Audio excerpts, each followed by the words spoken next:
What is up, guys? It is Dylan Lepore here, back to you with another video, and today I present to you the 5 things not discussed about Destiny 2's open world in detail.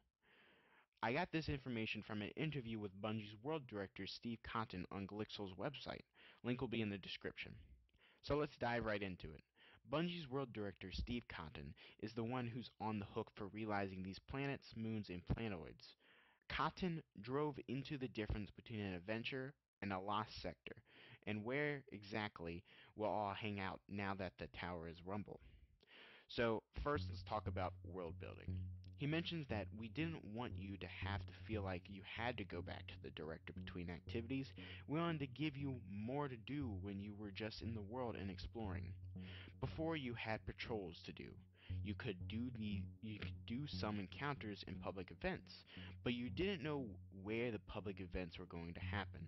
We wanted to give you a map that actually meant something, that you could use to find stuff. We've done that.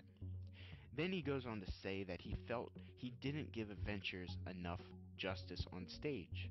They're 10 to 15 minute long missions with narrative and dialogue that take you to new places and they do new things, new mechanics. These adventures will be cool because they add story and lore to the world of Destiny. I'm thinking they're kind of like quests, but it's not a story mission per se.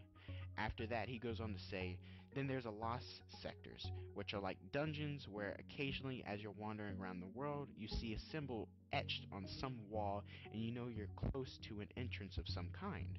Then you get to go. No matter what activity you're on, you can just go into the lost sector and go find a boss, kill it, and get some sweet loot. Now, if you've ever played any RPG that has side dungeons, you can go out of your way to tackle these. This is basically the same concept. Kill a boss and get loot. Again, these aren't new things that Bungie is doing, but having this in Destiny gets me excited for what's to come, because as you may know, how patrol missions got pretty boring after a while, just wandering around doing nothing but patrol missions. So second, we talk about the map / NPCs. Another big thing we say a lot is we want it to be easy to find the fun.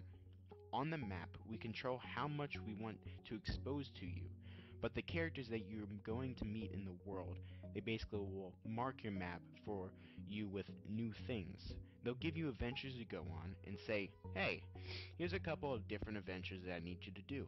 Or, hey, here's some lost sector locations that I know about. They pop up on your map. You still have to find them. You still have to use your map to navigate and find where they are.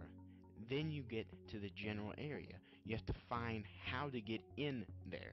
Patrols, those little beacons, are still all over the place. Those aren't on your map.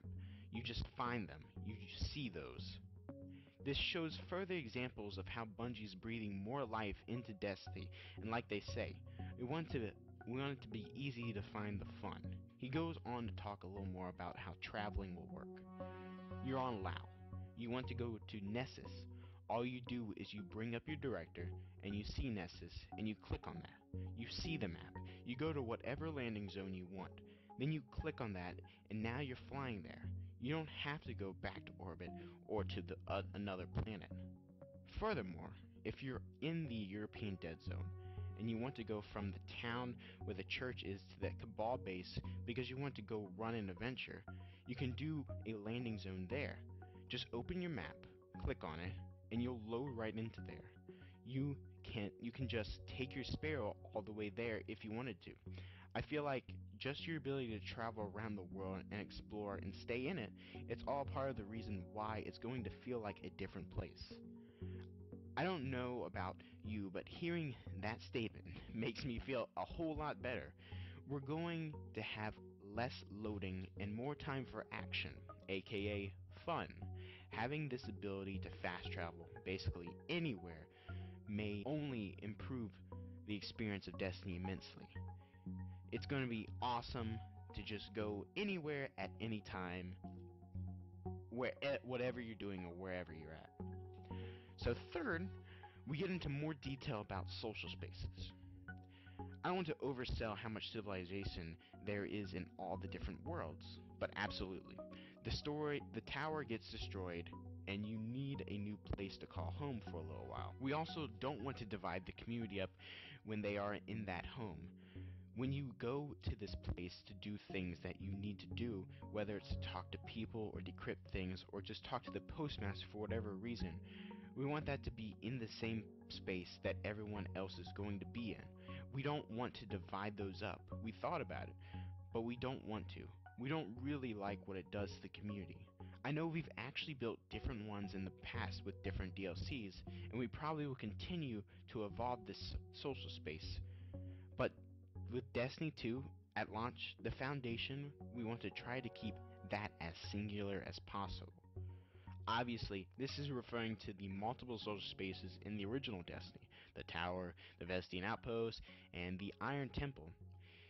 It was a bother going to each specific space to get one specific thing and doing that multiple times. And while we're still on the topic of social spaces, he mentions that yes, the social space is the farm, but he doesn't want to give too much away about it. Fourth, we talk about the planets / having fun. We have some constraints, but a solar system is a big place, and we have a lot to choose from. We like to ground it in something that's real, someplace that actually really exists, like Titan is a moon of Saturn, the methane oceans. That's really what's there, right? He goes on to say, the most important thing is that Destiny 2 is a good action game. The places that we build make for good action. That's the most important thing. The second most important thing for me, because I'm an artist and I like to design worlds, is what they look like. Are they places that you want to be in and want to come back to? They're really trying to push the envelope on exploration and the sense of wonder you have within this world. They want it to seem real and something that you can actually do, something that Destiny 1 was missing, be it that some of the missions and most of the raids were pretty awesome. And finally, the fifth thing is the story. Now, we don't hear too much about the story, but this is what he has to say about it. I don't want to give away too much of the story, but obviously, the Vanguard has scattered after their home is destroyed and you don't even know where they are when you start. Each world that you go is important to them in some way, and that's why they're there. They'll become clear when you play the story. Cade's story is pretty awesome. I will say that. He's a good one, but his story is good. Which I can assume is a given if you play the Taken King story. You know just exactly what I'm talking about. I know this video is a little bit long, but some of the last side information here, he does mention that the European Dead Zone will be the biggest area you'll be able to explore in Destiny 2. So, with that said, what do you guys think? Are you excited for these new changes? Are you getting Destiny 2? Are you still concerned about the game as a whole? Personally, I can't wait to dive into Destiny 2. I feel like it's going to be fill a void that Destiny 1 left, and hopefully bring back some of my PSN friends that I rarely see anymore because they just moved on and just stopped playing Destiny. So, again, if you found this video informational, please leave a like, and if you want to see more, feel free to leave a subscribe.